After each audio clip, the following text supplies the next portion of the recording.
Hi everyone, welcome to my channel. இன்றைக்கி நாங்கள் வீடியோவில் ஹெல்த்தியான ஒரு பிரேக்ஃபாஸ்ட் ரெசிபி கடலை கொத்து செய்ய போகிறோம். எப்படி செய்கிறேன்னு சொல்லி பார்க்குறதுக்கு வாங்க வீடியோக்குள்ளே போவோம். நான் ஒரு கப் அளவுக்கு கடலை எடுத்து நல்லா கழுவிட்டு முத நாள் நைட்டே ஊற வச்சுருந்தேன். கடலை குறைஞ்சதோ ஒரு 8 ஹவர்ஸாவது ஊற வச்சுக்கொற வேணும்.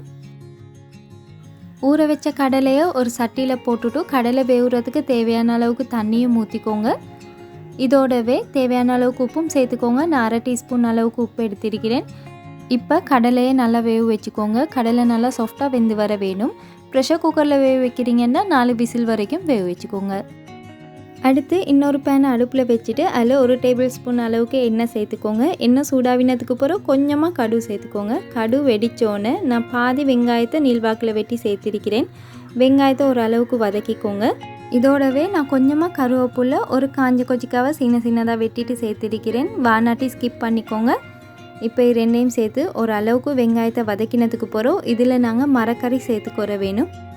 நான் ஒரு கேரட்டை திருப்பி எடுத்திருக்கிறேன். இதோடவே 10லேருந்து 15 போஞ்சிக்கா, ஒரு துண்டு கோவா, இது எல்லாத்தையுமே நல்லா சின்னதாக மெல்லிசாவே வெட்டி எடுத்துக்கோங்க. 1/4 டீஸ்பூன் உப்பு, 1/4 டீஸ்பூன் அளவுக்கு மிளகுத்தூள் சேர்த்திருக்கிறேன். ஏற்கனவே கடலையிலையும் உப்பு இருக்கிறனால பார்த்து சேர்த்துக்கோங்க. அதே மாதிரி தான் உங்களுக்கு என்ன மரக்கறி பிடிக்குமோ அதை சேர்த்துக்கோங்க. 7 மணி வரைக்கும் பிரேக்ஃபாஸ்ட்டில் மரக்கறி சேர்த்துக்கொரு பாருங்கள், அது மிச்சமே ஹெல்த்தியாக இருக்கும். மிளகுத்தூளுக்கு பதிலாக நீங்கள் கட்டர் தூள் அப்படிலாட்டி எதுவும் சோஸ் வேண்டாலும் சேர்த்துக்கொறையிலும். ஆனால் ஹெல்த்தியாக இருக்கிறதுக்காக நான் இன்றைக்கி எதுவுமே சேர்க்கல. மரக்கறியும் நல்லாவே வெந்துடக்கூடாது, கொஞ்சம் கூட க்ரன்ச்சியாக இருக்க வேணும், அப்போ தான் நல்லா இருக்கும். இப்போ இதில் நாங்கள் ஒரு முட்டையை உடைச்சி சேர்த்துக்கொருவோம். முட்டைக்கு பதிலாக நீங்கள் பொரிச்ச சிக்கன், சொசேஜஸ் எது வேணாலும் சேர்த்துக்கொறையிலும். முட்டை கொஞ்சமாக வெந்ததுக்கு பிறகு இது மாதிரி ஸ்க்ரம்பிள் பண்ணிவிட்டு எல்லாத்தையும் ஒன்றா சேர்த்து மிக்ஸ் பண்ணிக்கோங்க.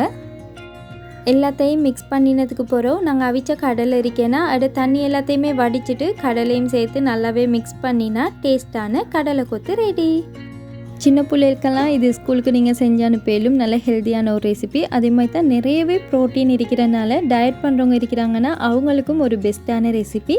கட்டாயம் நீங்களும் செஞ்சு பாருங்கள். இப்போ தான் என்னோடய வீடியோஸ் பார்க்குறீங்கன்னா என்னோடய வீடியோஸ் உங்களுக்கு பிடிச்சிருந்தா சப்ஸ்கிரைப் பண்ணி சப்போர்ட் பண்ணுங்கள். இன்னொரு ரெசிபி ஒன்றோட உங்களை சந்திக்கிறேன். அது வரைக்கும் bye, take care and thanks for வாட்சிங்.